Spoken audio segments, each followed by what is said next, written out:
returning to one of its premier tracks this weekend, the Circuit of the Americas, and this is the third time the track has hosted a NASCAR race. Joining us now is driver Josh Biliki. Good morning to you, Josh. Good morning. Thank you for having me. Oh, so excited to chat with you. So this track, known as a Formula One track, does that change your approach at all?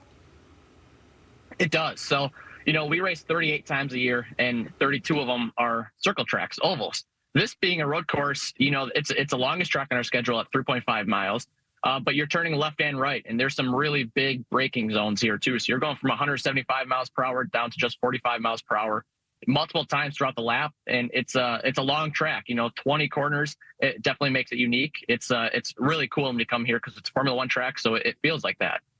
So I can only imagine you have to prepare for the different kinds of tracks, and you recently posted a video showing off your racing simulator. So how does the virtual race compare to the real deal?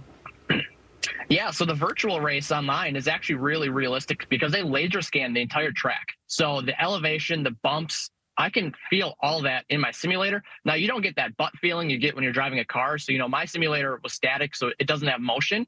But it helps me prepare with visuals and just, getting a grasp of, what corners next, especially with this track having 20 corners. There's a lot happening. So having a layout of the track in my mind before practice today helps a lot. So you're in this car for a really long time, driving at speeds that can get insanely fast, 180 miles per hour. So how do you stay comfortable and calm? Yeah, so first is the seat fit. They mold the seat around my body. So you can see I'm sitting in a car right now. Our race car seat looks a lot different. It looks almost like a child seat with a big headrest, and it's molded around your body to keep you safe. So you're actually really comfortable in there. There's times where you can fall asleep in there. Before the race, you're just sitting in the car and you're like, wow, this is really comfortable. But also staying hydrated too. Staying hydrated throughout the race and drinking when there's caution flags, that helps a lot because it gets hot. It's usually 30 or 40 degrees hotter inside the race car than it is outside. So if it's 80 degrees or 90 degrees out, it'll be 120, 130 degrees inside the race car. So staying hydrated is really important. Awesome. And I got to ask you, any tips for regular old drivers when they got to do a really long drive? I mean, you're on that course for a long time sometimes.